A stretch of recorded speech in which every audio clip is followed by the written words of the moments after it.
ओ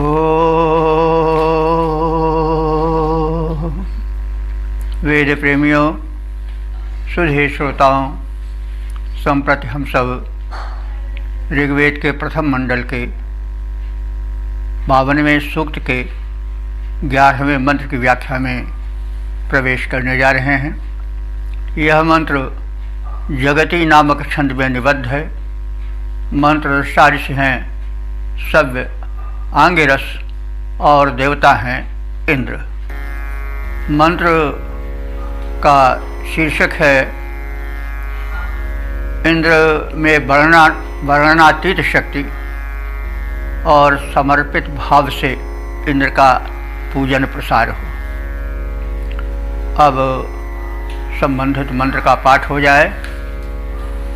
ओम यदिन्मिन्द्र पृथिवी दश भुजिरहानि विश्वा ततन्नन्त कृष्टयः अत्राह ते मघवन् विश्रुतं सहो द्यामनु शवसा वर्हणा भुवत। शब्दार्थ जाने। इंद्र, हे इंद्र सर्वश्रेष्ठ देव,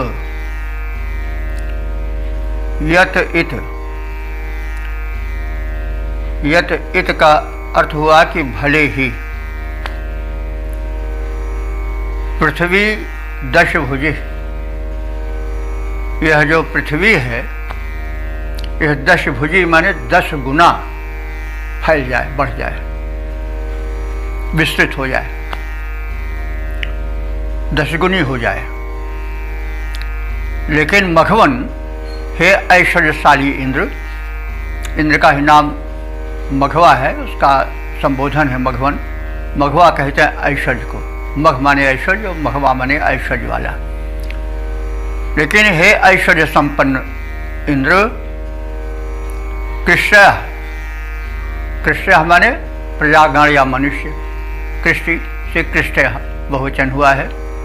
लेकिन हे ऐश्वर्य संपन्न इंद्र, कृष्य जो पृथ्वी निवासी तुम्हारी प्रजा हैं, वे विश्वाहानि संपूर्ण दिनों तक यानी अनंत काल तक, तदनंत माने विस्तृत जीवन वाले हो जाएं। विस्तार का अर्थ में तदनंत माने भले उनका जीवन अनंत काल तक विस्तृत हो जाए, यानी वे सब के सब अमर हो जाएं। पृथ्वी 10 गुना बड़ी हो जाए और पृथ्वी पर जितने रहने वाले मनुष्य हैं वो सब अमर हो जाएं, कभी मरे ही नहीं, और इतनी संख्या हो जाए कि उसकी गणना न हो सके। तो भी तुम्हारा बल और तुम्हारी महिमा इतनी विस्तृत है कि उसका कोई पार नहीं पा सकता है। तो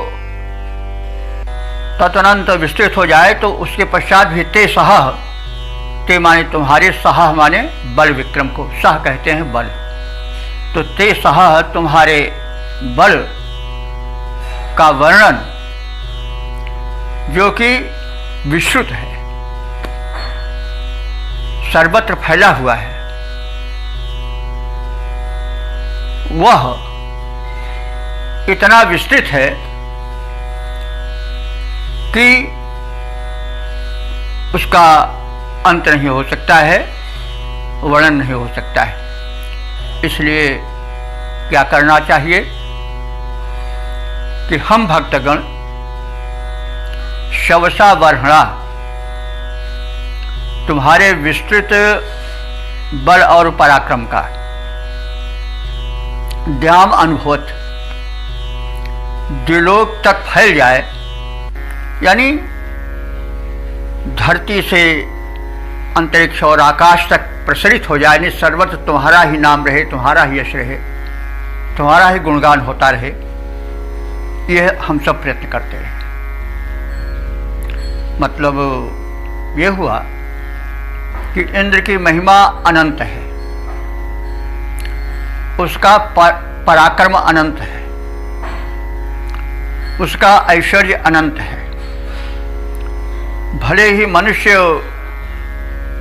अमर हो जाए, कभी कोई मनुष्य मरे ही नहीं, बहुसंख्यक हो जाए कि उतनी गणना न हो सके, वे सब भी अगर तुम्हारा गुणगान करने लगे तो तुम्हारा इतना बल है, विक्रम है, ऐश्वर्य है कि वह वर्णित हो ही नहीं सकता, वो वर्णनातीत है। इसलिए कर्तव्य क्या है कि हम सब इस ऊहापोह में न पड़ें कि इंद्र में कितना बल है, इंद्र में कितनी शक्ति है, क्या है, उस चक्कर में न पड़ के केवल तुम्हारा यश, तुम्हारा गुणगान, तुम्हारी महिमा, तुम्हारा प्रभुत्व विस्तृत होता है तीनों लोकों में, भूलोक में, अंतरिक्ष लोक में और द्युलोक में, स्वर्ग लोक में। यह हम प्रयत्न करें, यानी हम ऊहापोह में न पड़ें, दार्शनिकता में न पड़ें, केवल तुम्हारी भक्ति में लीन होकर के तुम्हारे विस्तृत गुणगान को करते रहें और तुम्हारा यश प्रसरित होता रहे सर्वत्र, इस प्रयत्न में रहें। तो इसका हम एक सपाट अर्थ भी देख लें, भावार्थ रूप में। हे इंद्र, यदि यह भूमि 10 गुनी बढ़ जाए, यदि ये मनुष्य संपूर्ण दिनों में जीवित रहे, यानी सदा ही रहते रहें, अमर हो जाएं, तो भी हे ऐश्वर्यवान इंद्र, तेरे विस्तृत बल की महिमा का वर्णन संभव नहीं है। इसलिए हमारा कर्तव्य है कि तुम्हारे इस बल का पृथ्वी, अंतरिक्ष और स्वर्गलोक तक, द्युलोक तक प्रसार हो, यह हम सब चेष्टा करें। यानी परमात्मा की अपार महिमा का स्मरण करते रहें और उसके प्रति अपनी निष्ठा का प्रसार करते रहें, उसका पूजन, यजन, भजन, स्मरण सर्वत्र होता रहे, यह ऋषि का कथन है। तो इसको, यानी इसी अभिव्यक्ति शैली को तुलसीदास जी ने अपनाया है और उन्होंने कहा है कि महिमा नहीं वर्णित हो सकती, भले ही मह पत्री मस सिंधु करी तरु लेखनी बनाई, और तुलसी गणपति सो तदत महिमा भरण न जाई।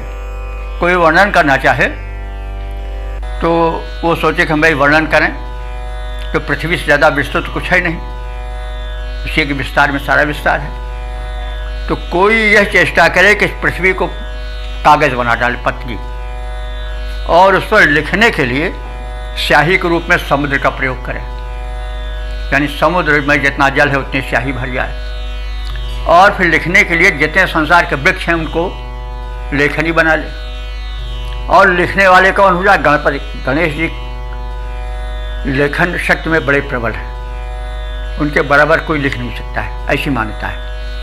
और लिखने वाले कौन हो जाएं? गणेश जी हो जाएं। लेकिन फिर भी महिमा इतनी अपार है कि लेखन संभव नहीं, यानी उस परम शक्ति की महिमा का गुणगान, मतलब पार पाना या उसका अनुमान करना या उसके ऊहापोह में बुद्धि को भटकाना उचित नहीं है। केवल उसके प्रति समर्पण भाव होना चाहिए और उस परम सत्ता के प्रति सभी विनत हों, सभी विश्वस्त हों, यह प्रयत्न होते रहना चाहिए। यह आशय है इस मंत्र का। तो इसका हम गीत परक रूप देख लें। इस धरती का विस्तार भले 10 गुना अधिक बढ़ता जाए, इस धरती का विस्तार भले 10 गुना अधिक बढ़ता जाए, मानव का जीवन सदा रहे, अमृत भले ही पा जाए। तेरी महिमा इतनी विशाल, गुणगान नहीं हो सकता है। ऐश्वर्यवान है इंद्र, तेरा उपमान नहीं हो सकता है। तेरा बल विक्रम हो प्रशस्त, भूसे दिलोक तक छा जाए। इस धरती का विस्तार भले 10 गुना अधिक बढ़ता जाए, मानव का जीवन सदा रहे, अमृत भले ही पा जाए, लेकिन तुम्हारी महिमा का गुणगान नहीं हो सकता। असमर्पण भाव से तुम्हारी स्तुति ही और तुम्हारे बल विक्रम का विस्तार ही आवश्यक है कि सभी उसे जाने और विनत हों, अपनी झूठी शक्ति और यत्ता का अहंकार छोड़ दें। इसी को हम घयाक्षरी छंद में देख लें। पृथ्वी भले ही 10 गुनी और फैल जाए, पृथ्वी भले ही 10 गुनी और फैल जाए, पृथ्वी निवासी कभी मरण न पाए भले। गुण गाते जाएं और गुण गाते जाएं पर पार पाएंगे नहीं वे, अकथ प्रयास अनायास अपनाएं भले। छोड़कर अहम भाव यही होगा उचित कि तेरी महिमा के आगे शीश वे झुकाते चलें। सर्वत्र द्विलोक तक सभी तेरे भक्त बने, फैला तेरा यश यह भूमि में बनाते चलें, फैले तेरा यश यह भूमि का बनाते चलें।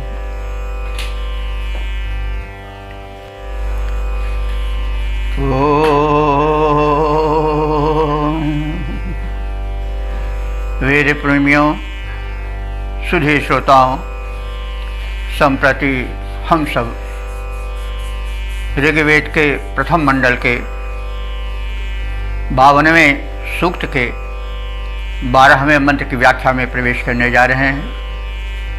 यह मंत्र जगती नामक छंद में निबद्ध है। मंत्र दृष्टा ऋषि सव्य आंगिरस हैं और देवता हैं इंद्र। शीर्षक है जनरक्षक बलशाली समर्थ इंद्र। अब संबंधित मंत्र का पाठ हो जाए। ओम त्वस्य पारे रजसो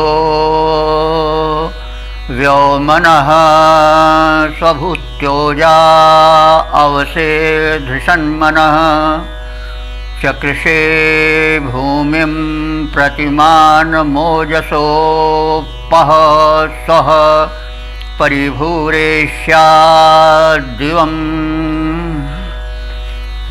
शब्दार्थ जाने। धृषन्मनः इंद्र का विशेषण है। हे दुष्ट शक्तियों को धृषण माने धर्षित कर देने वाले, रगड़ देने वाले, दमन कर देने वाले, मर्दन कर देने वाले, मन वाले, मनोवृत्ति वाले इंद्रदेव। धृषण मनः, हे दुष्टों को रगड़ देने की मनोवृत्ति वाले इंद्र। अस्य व्योमनः रजसः पारे। अस्य माने इसके, व्योमनः और रजसः दो शब्द हैं। वैसे तो सामान्य रूप से व्योम और रजस को एक तरह से समानार्थी माना जाता है, लेकिन प्रत्येक शब्द का कुछ न कुछ अर्थ होता है। कोई शब्द संस्कृत में निरर्थक नहीं होता है। इसलिए यहाँ व्योम शब्द जो है वह व्यापक विस्तार के अर्थ में विशेषण रूप में प्रयुक्त हुआ है, और रजसः जो है वह आकाश के विस्तार के कारण और प्रकाशित होने के कारण उसे कहा गया है। तो व्योम माने विस्तार परक, अत्यंत विस्तृत, और रजसः का अर्थ हुआ प्रकाशित जो हो, क्योंकि आकाश में अंतरिक्ष में ही ग्रह नक्षत्र रहते हैं, इसलिए अंतरिक्ष उनके कारण प्रकाशित रहता है, इसलिए उसको रजसः कहा जाता है। यह हम सब जानते चलें। आवश्यक है कि हम शब्दार्थ जानें और उसके भीतर प्रवेश करके उसका कोई नाम विशेष रूप से क्यों पड़ा है इसको भी जानें, तभी आनंद आएगा। तो व्योमनः रजसः यानी वह अंतरिक्ष जो कि रजस है यानी प्रकाशमान है, और व्योमनः माने अत्यंत विस्तृत है। तो ऐसे अंतरिक्ष लोक के परे माने तुम उस पार हो, यानी परे हो। पारे माने परे, यानी उससे ही बढ़कर हो।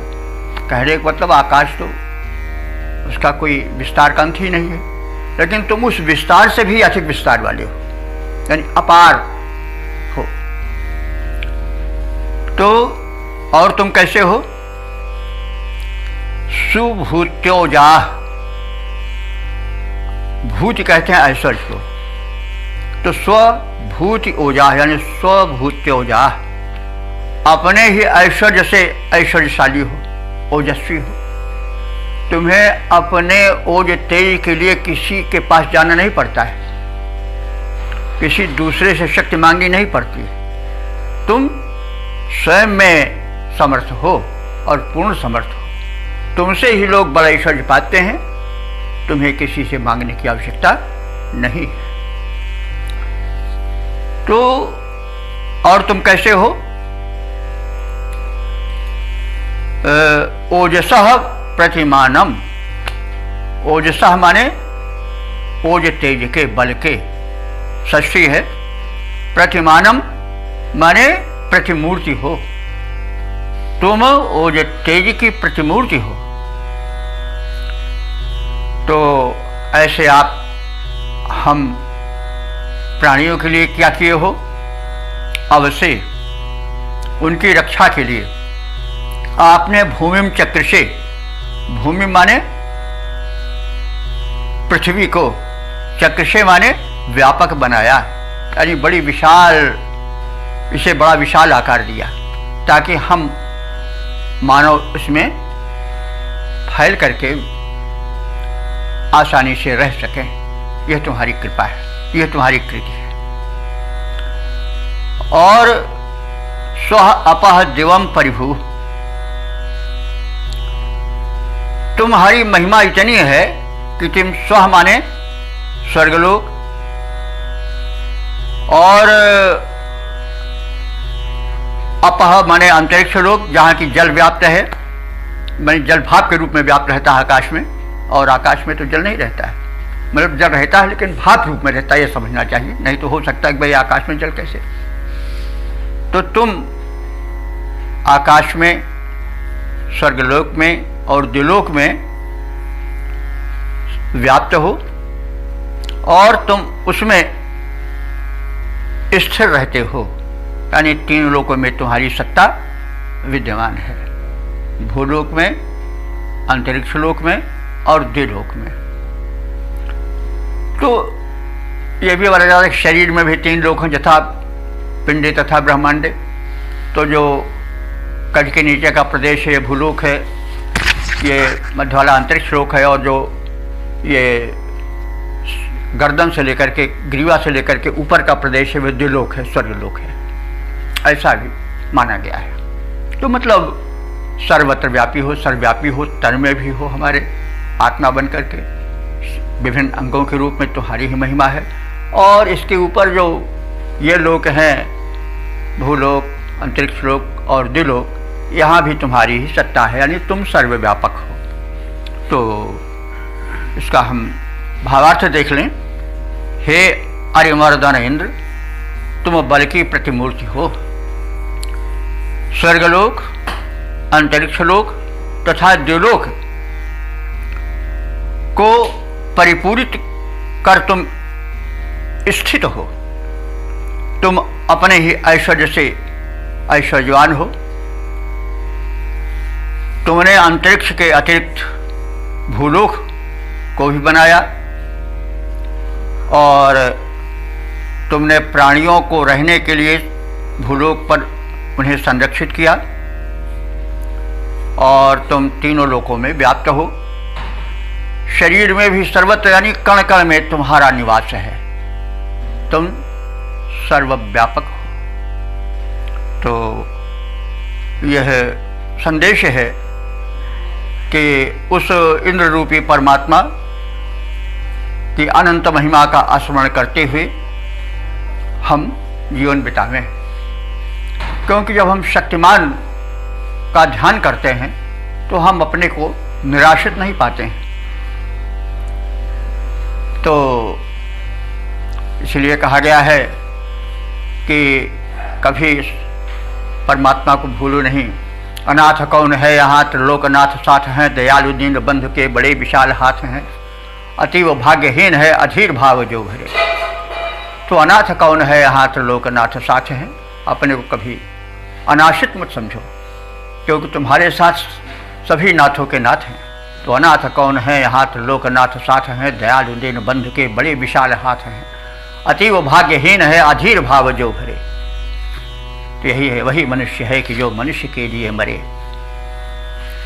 तो इस प्रकार से हमने इस मंत्र के शब्दार्थ और संक्षिप्त भावार्थ को जाना। अब घनाक्षरी छंद में इसका एक प्रारूप और देख लें।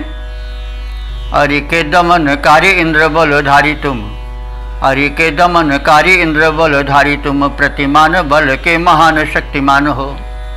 स्वर्ग अंतरिक्ष को दिलोक को बनाए तुम ही बल बन करो वहाँ विद्यमान हो।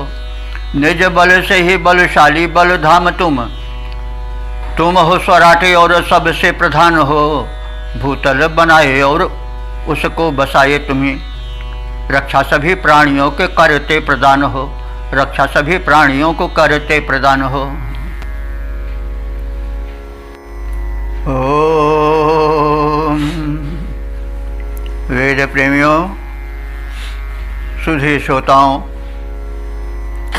संप्रति हम सब ऋग्वेद के प्रथम मंडल के 52वें सूक्त के 13वें मंत्र की व्याख्या में प्रवेश करने जा रहे हैं। यह मंत्र त्रिष्टुप नाम के छंद में निबद्ध है। मंत्र दृष्टार्ष हैं सव्य आंग्रेस और देवता हैं इंद्र। शीर्षक है अप्रतिम इंद्र। अब संबंधित मंत्र का पाठ हो जाए। ओम त्वं भुवः प्रतिमानं पृथिव्या ऋष्ववीरस्य बृहतः पतिर्भूः। विश्वमाप्रा अंतरिक्षं महित्वा सत्यमद्धा न किरण्यत्वान्।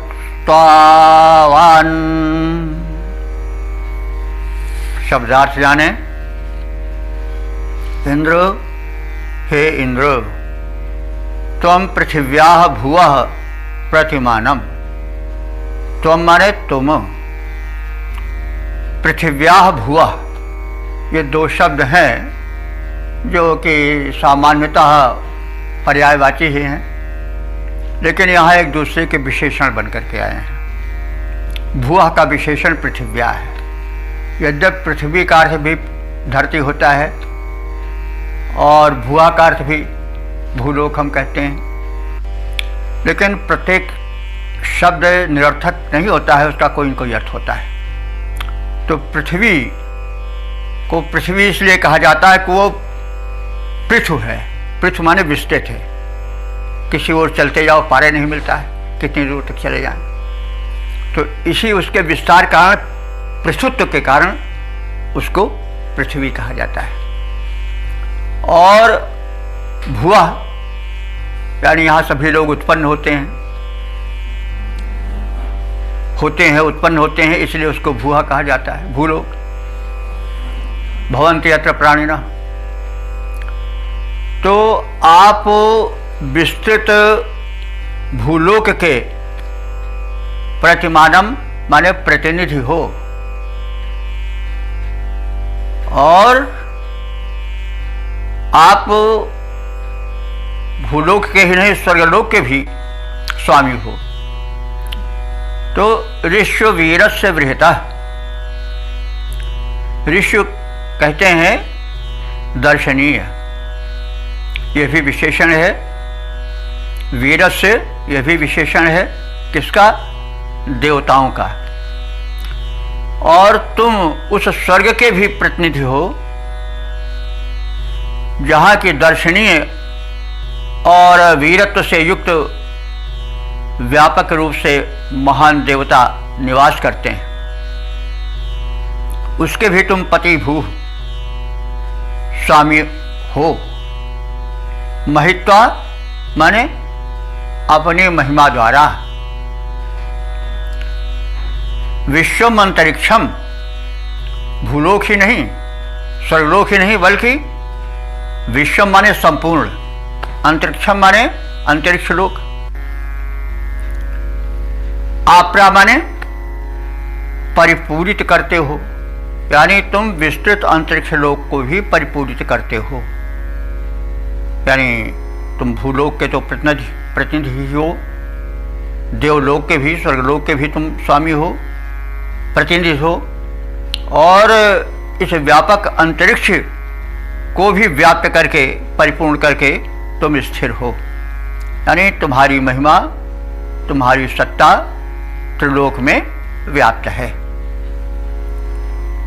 सत्यम अद्धा, अद्धा सत्यम, अद्धा माने होता है वास्तव में, अद्धा वास्तव में, सत्यम माने तुम सत्य स्वरूप हो। सत्य का अर्थ होता है जो सदा बना रहे, तो तुम वास्तव में सत्य स्वरूप हो। त्वावान अन्यः न, त्वावान माने तुम्हारे समान, महिमावान, अन्यः न, कोई दूसरा नहीं है। तो इस प्रकार से हमने महिमाशाली इंद्र की महिमा को शब्दार्थ द्वारा जाना। अब इसको हम सपाट रूप में, भावार्थ रूप में भी जान लें। तुम विस्तृत भूमंडल के प्रतिनिधि हो। हे इंद्र, तुम महान दर्शनीय वीरों से युक्त स्वर्गलोक के भी प्रतिनिधि हो, स्वामी हो, तथा अपनी महिमा से तुम संपूर्ण अंतरिक्ष को ही परिपूजित किए रहते हो। यह सत्य है कि तुम्हारे जैसा इस ब्रह्मांड में कोई अन्य नहीं है। तो इससे संदेश क्या मिलता है कि परमात्मा के स्वरूप को हम उसी के चिंतन करने में न हरदम लगे रहें, माने बुद्धि परख न बने कि वो कितना है, क्या है, कैसा है, बस नहीं, केवल उसकी महिमा को याद करें कि वो अनंत है, अपार है, अखंड है, और बस उसकी भक्ति में लीन रहें। तो इसीलिए कहीं कहीं दार्शनिकता का भी, अधिक दार्शनिकता का जो विचार परख होती है, उसका विरोध हुआ है। इस विषय में थोड़ा एक प्रसंग कह दें तो कोई अप्रासंगिक नहीं होगा। प्राय मनुष्य का स्वभाव होता है, पूछा करता है। तो महात्मा बुद्ध से भी लोग पूछते थे कि ईश्वर क्या है, पृथ्वी क्या है, जीव क्या है, जगत क्या है। तो वो चुप हो जाते थे। बहुत आग्रह करने पर उन्होंने कहा, भाई देखो, इस ऊहापोह में मत पड़ो। किसी को तीर लग गया है तो पहले उसके तीर को निकालो। अब यह न सोचो कि तीर किसने मारा है, वो किस कद का रहा होगा, किस जाति का रहा होगा, उसका विराट बल वैभव कैसा रहा होगा, उसका संगठन कैसा रहा होगा, उसके साथी कौन रहे होंगे, यह तीर किसने बनाया होगा, धनुष को किसने बनाया होगा, किस समय वो तीर छोड़ा गया होगा, आदि आदि बातों में मत उलझो। किसी को तीर लगी है तो फट से तीर निकालो और उसका उपचार करो। वैसे संसार के संकट को, अपने जीवन में जो व्याप्त दुख है, क्लेश है, उसको मिटाने का सीधा उपचार करो। इस उलझन में, दार्शनिकता में मत फंसो। तो बहरहाल यह अपने स्थान पर है, लेकिन इसका मतलब नहीं कि मनुष्य विचार विनिमय ही छोड़ दे, इसका मतलब ये नहीं है। लेकिन यह है कि जो निरर्थक ऊहापोह होती है, बुद्धि परक ऊहापोह, भाव फर्क नहीं, भाव तो डुबो देता है, हम सोचा, लेकिन बस ज़्यादा उसमें नहीं तैरना चाहिए। बस अंत में उस विचार के बाद भाव जगत में प्रवेश करना चाहिए और समर्पण करना चाहिए कि बस तुम ही, हम क्या है, तुम ही हो। जिस ओर देखता हूँ उस ओर तू है, न तेरी सी खुशबू न तेरी सी बू है। यह विचार करके जो कुछ मैं सब प्रणाम करता हूँ, शरणागत हूँ। कुछ इस प्रकार से विचार बनाना चाहिए, यही ऋषि का संदेश है। तो इस प्रकार से हम इसके शब्दार्थ और भावार्थ से परिचित हो लेने के पश्चात इसके गीत परक रूप को देख लें। तुम हे विस्तृत महिमंडल के प्रतिमान दिव्य, तुम हे विस्तृत, तुम हो विस्तृत महिमंडल के प्रतिमान दिव्य, हे इंद्रदेव तुम हो इसके प्रतिनिधि महान। आकाश लोक जो वीरों का आवास दिव्य, उसके भी तुम स्वामी, करते रक्षण प्रदान। संपूर्ण व्योम को निज महिमा से मंडित कर आपूरित करते रहते हो, उसको सुजान यह सत्य न कोई कहीं अन्य तुमसा महान, होता तेरा सर्वत्र इसी से यशोगान। तुम हो विस्तृत महिमा मंडल, तुम हो विस्तृत महिमा मंडल के प्रतिमान दिव्य, हे इंद्रदेव तुम हो इसके प्रतिनिधि महान। इसी को हम घनाक्षरी छंद में देख लें। तुम ही विशाल मही मंडल के स्वामी, तुम ही विशाल मही मंडल के स्वामी, तुम ही धरती के प्रतिनिधि रूप माने जाते हो। जिसको कि दिव्य वीर देव करते निवास, जिसमें कि दिव्य वीर देव करते निवास, स्वर्ग लोक के भी तुम ही स्वामी जाने जाते हो। सारा अंतरिक्ष तेरी महिमा से पूरित है, सारा अंतरिक्ष तेरी महिमा से मंडित है। सत्ता सर्वोच्च तुम ही सृष्टि के कहाते हो, तेरी तुलना में कोई अन्य दृष्टि आता नहीं। स्वामी सारे लोगों के तुम ही तो जाने जाते हो। ओम वेद प्रेमियों, सुधी श्रोताओं, संप्रति हम सब ऋग्वेद के प्रथम मंडल के 52वें सूक्त के 14वें मंत्र की व्याख्या में प्रवेश करने जा रहे हैं। यह मंत्र जगती नामक छंद में निबद्ध है। मंत्र दृष्टा ऋषि हैं सव्य अंगिरस, देवता हैं इंद्र, और शीर्षक है सर्व प्रशंसित परम शक्तिमान इंद्र। तो संबंधित मंत्र का प्रथम पाठ हो जाए। ओम नयस्य द्यावा पृथिवी अनुव्यचो न सिंधवो रजसो अंतमानशु नोत स्ववृष्टिं मदे अस्य युध्यत एको अन्यच्च कृषे विश्वमानुषक। शब्दार्थ जाने। यस्य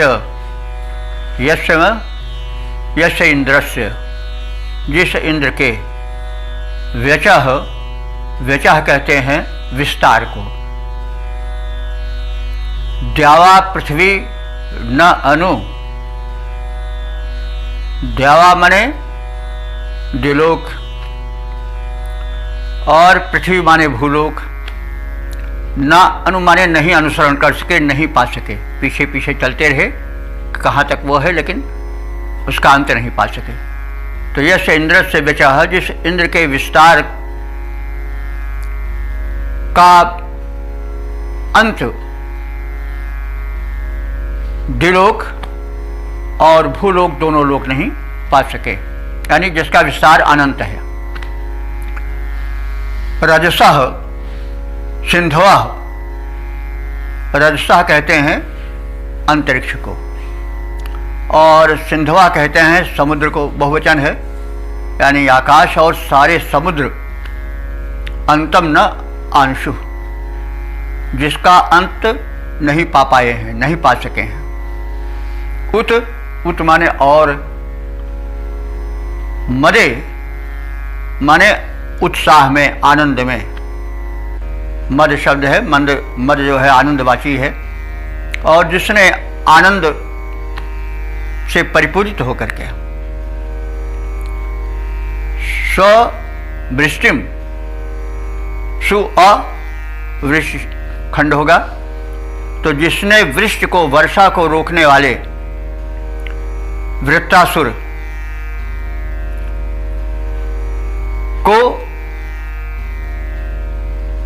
यानी वृत्तासुर भी अस्य युद्धत अंतम न अंशु, इस इंद्र के अंत को युद्ध करके नहीं पा सका, यानी इस इंद्र से युद्ध में पार नहीं पा सका है। कौन? वृत्तासुर। तो ये तो आप सब जानते ही हैं कि इंद्र और वृत्त में बड़ी शत्रुता है, और अंत में विजयी इंद्र हुए, वृत्तासुर को उन्होंने मार डाला। तो वृत्तासुर वृष्टि का अवरोधक है, तो हम उसको व्यापक अर्थ में लें तो ज़्यादा अच्छा होगा। वर्षा केवल जल की ही नहीं होती है, कृपा की भी वर्षा होती है, धन धान्य की वर्षा होती है, समृद्धि की वर्षा होती है, रक्षा की वर्षा होती है। यानी जो व्यापक रूप से हो उसको हम वर्षा कह देते हैं कि भाई कृपा की वर्षा, कृपा की वृष्टि, इस तरह से भी कह देते हैं।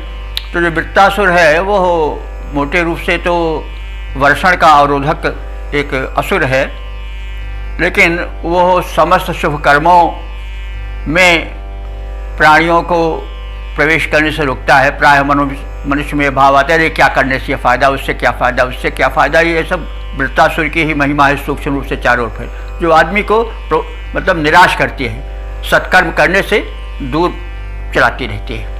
तो उसमें जब जो परमात्मा है वो सूक्ष्म रूप से एक उत्साह बनता है, उसके विरोधी भावना को पैदा करता है, और मनुष्य में जब द्वंद्व होता है तो उस जो दुर्भावना है उसको वह अपने सद्भावना से पराजित कर देता है। तो इस भाव से हमेशा देखना चाहिए कि जो इंद्र है वह आत्मावाची भी है। शुद्ध साहित्य में इंद्र को आत्मा भी कहा गया है, आत्मा एव इंद्र ऐसा भी कहा गया है, प्राण एव इंद्र ऐसा भी कहा गया है, और उसी से इंद्रिय भी, शब्द इंद्र से ही इंद्रिय भी बना है। तो जब प्राण रहता है तो इंद्रियाँ भी रहती हैं, प्राण चला गया इंद्रियाँ बेकार हो गई।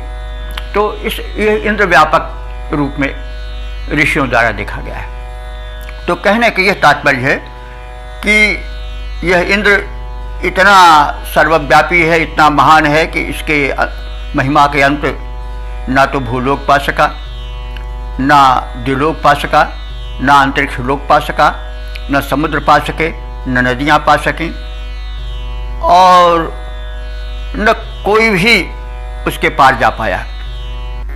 वह वृत्तासुर का भी निहंता है, और वृत्तासुर भी उससे भिड़ने की चेष्टा किया, कुवृत्तियाँ आईं, लेकिन उनको भी वो पछाड़ता गया, वृत्तासुर को भी वो मारता गया, और उससे उसका सामना वो भी नहीं कर पाया। मानी आसुरी शक्तियाँ भी उसके सामने न टिक पाईं, और न उनका सरदार है जो सर्वोपरि वृत्तासुर है वही टिक पाया। तो ऐसे इंद्र ने क्या किया कि एकह माने अकेले ही, किसी से मदद नहीं लिया। तो क्या किया, विश्वम चक्रिशे, विश्वम माने संपूर्ण संसार को, चक्रिशे माने बनाया है। संपूर्ण संसार का जो सृष्टा है वह कौन है, इंद्र है, और उसने अकेले बनाया है। यह उसकी सामर्थ्य का द्योतक है, किसी की सहायता नहीं ली। तो इस प्रकार से इंद्र के सामर्थ्य का यहाँ पर उद्योतन किया गया है, जिसका स्मरण निरंतर भक्तों को और उपासकों को करते रहना चाहिए। इससे उनको आत्मिक बल मिलेगा, और अगर किसी में मिथ्या अहंकार है तो उसका शमन होगा। भाई हम क्या अभिमान करें। तो इसका हम सपाट अर्थ देख लें। जिस इंद्र के विस्तार को द्युलोक और भूलोक नहीं पा सके हैं, जिस इंद्र के विस्तार को द्युलोक और भूलोक नहीं पा सके हैं, आकाश और समुद्र भी, उनके विस्तार भी उसके विस्तार के आगे और उसकी गंभीरता के आगे फीके पड़ गए हैं, उसका पार नहीं पा सके हैं। और वही समर्थ शक्तिशाली इंद्र जो है उसने वृष्टि अवरोधक वृत्तासुर का विनाश किया। वो भी बहुत प्रयत्न किया, लेकिन उसके बल का, उसके युद्धोत्साह का अंत नहीं पा सका है। और वह इंद्र रूप परमात्मा इतना शक्तिशाली है, इतना समर्थ है कि उसने अकेले ही संपूर्ण सृष्टि को, संपूर्ण ब्रह्मांड को बनाया है। ऐसी उसकी महिमा है, इस रूप में उसका ध्यान होना चाहिए। तो इसका हम पद्य रूपांतरण देख लें। छंद घनाक्षरी है। पार न प्रसार का भूलोक व्योम लोक पाते, उसका प्रसार अंतहीन है अपार है। व्यापक है इतना कि व्योम पार पाए नहीं, इतना गंभीर हार जाता पारावार है। जल रोधी वृत्त भीन रण मध्य पाया पार, हुआ उस पर घोर वज्र का प्रहार है। वही बलशाली इंद्र रचता अकेला विश्व, महिमा अपार का न पाया कोई पार है। वही बलशाली इंद्र रचता अकेला विश्व, महिमा अपार का न पाया कोई पार है। इसी संदर्भ में हमें एक अपना छंद याद आ गया। वो उस समय हमारे हृदय में उद्गार बनकर आया जबकि हम वेद को देखे भी नहीं थे, सुने भी नहीं थे। यानी सन संभवतः 56 की बात है। तो कुछ ऐसा ही भाव है उसमें कि कपि को न चाहता नाच नट ज्यों विविधि विधि त्यों ही निज माया मित्र लोक जो नचाते हैं। ध्याते रह जाते ब्रह्मा विष्णु यो महेश पर, जिसे कि अपूर्वता का पार नहीं पाते हैं। आप ही अकेले सारी सृष्टि जो रचाते, आप ही अकेले सारी सृष्टि जो रचाते, और होने पर भी अनेक एक जो कहते हैं। उन्हीं ब्रह्म को ही माथ मुग्ध हो झुकाते, और उसी ब्रह्म को ही हाथ जोड़ के मनाते हैं। ओ वेद प्रेमियों, सुधे श्रोताओं, संप्रति हम सब ऋग्वेद के प्रथम मंडल के 52वें सूक्त के 15वें मंत्र की व्याख्या में प्रवेश करने जा रहे हैं। यह मंत्र त्रिष्टुप नामक छंद में निबद्ध है। मंत्र दृष्टा ऋषि हैं सव्य आंगिरस और देवता हैं इंद्र। शीर्षक है वृत्रवधकर्ता इंद्र के प्रशंसक सभी देव। अब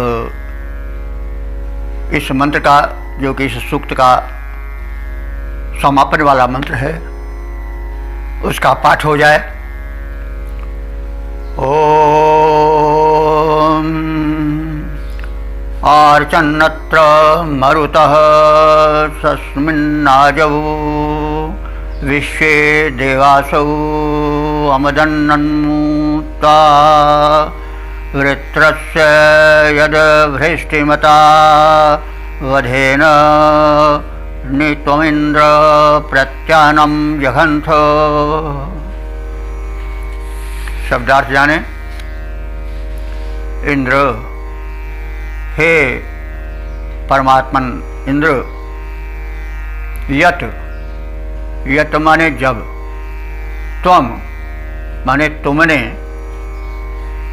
भृष्टिमता वधेन, भृष्टिमता का अर्थ हुआ भ्रंशयति शत्रुन इति भृष्टिमता।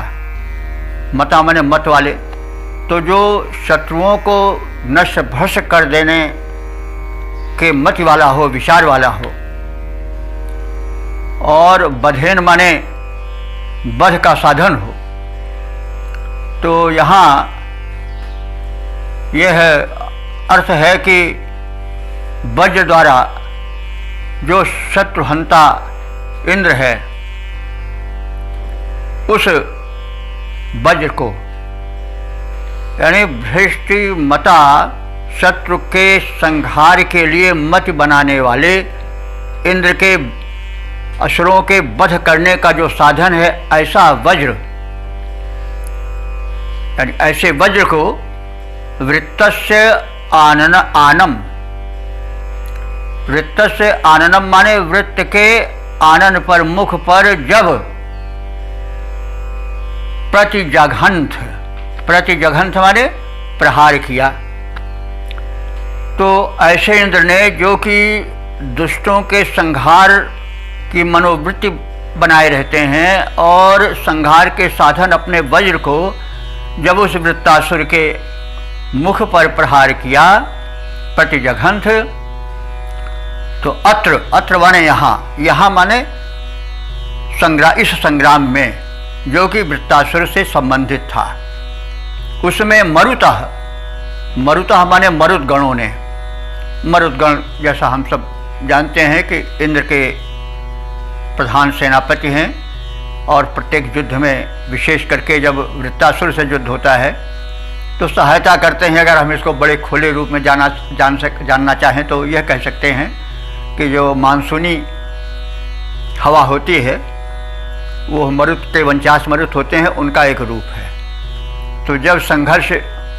बादलों से होता है, बादल आपस में टकराते हैं, वर्षा कभी होती कभी नहीं होती, तो बिजली कड़कती है, इंद्र के वध का प्रहार होता है, तो उस समय मरुतों का बड़ा योगदान होता है। पवन प्रवाहित होता है और उसी में तुमुल संघर्ष मचता है और वृष्टि होती है और फिर जो वृक्ष और उर्वरक तत्व नष्ट होते हैं आदि आदि हम चाहें तो इस भूमिका पर भी देख सकते हैं। क्योंकि कवि है, ऋग्वेद एक काव्य भी है, ये भी ख्याल रखिए।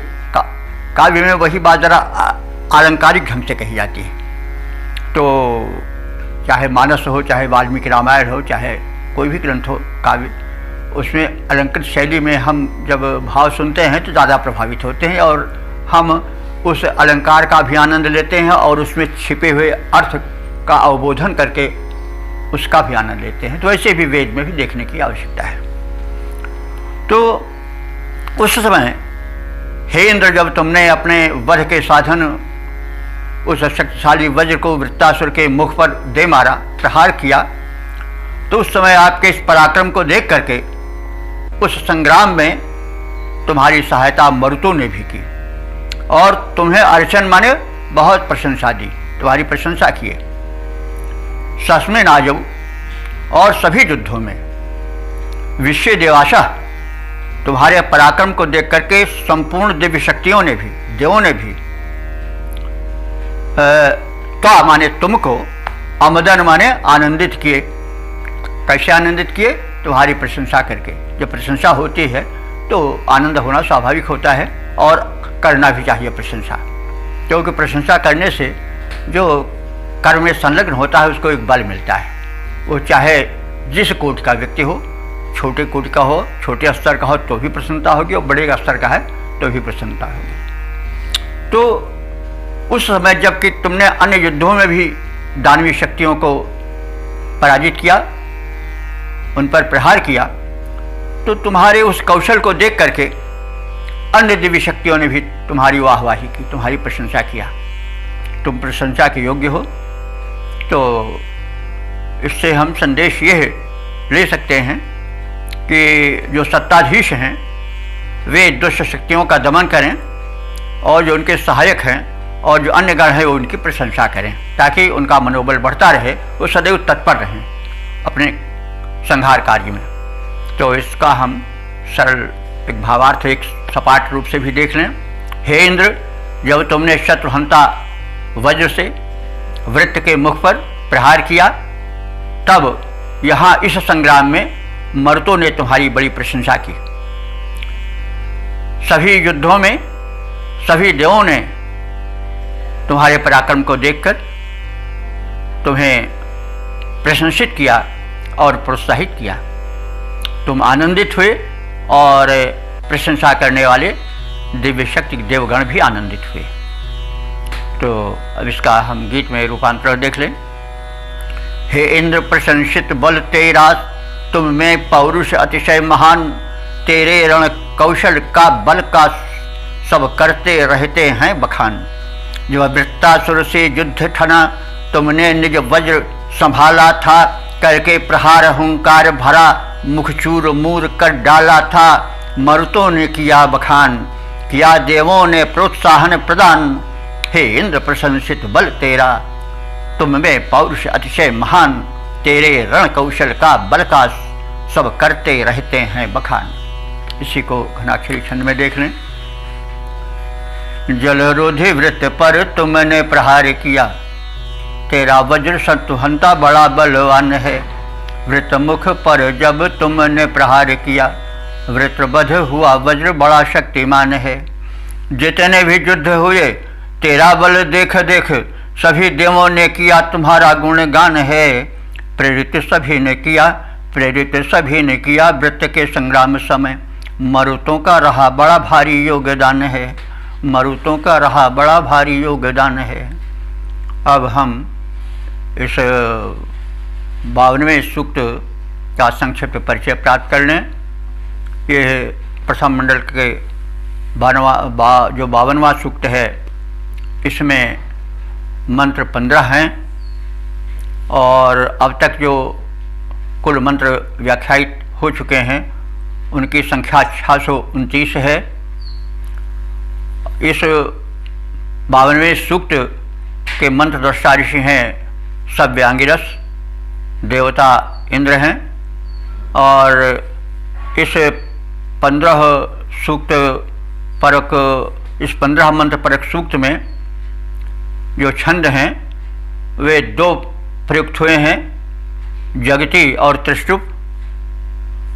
13वें और 15वें मंत्र में त्रिष्टुप छंद का प्रयोग है और शेष में जगती छंद प्रयुक्त हुआ है। इसमें इंद्र का, इस सूक्त में इंद्र का व्यापक रूप दिखाया गया है।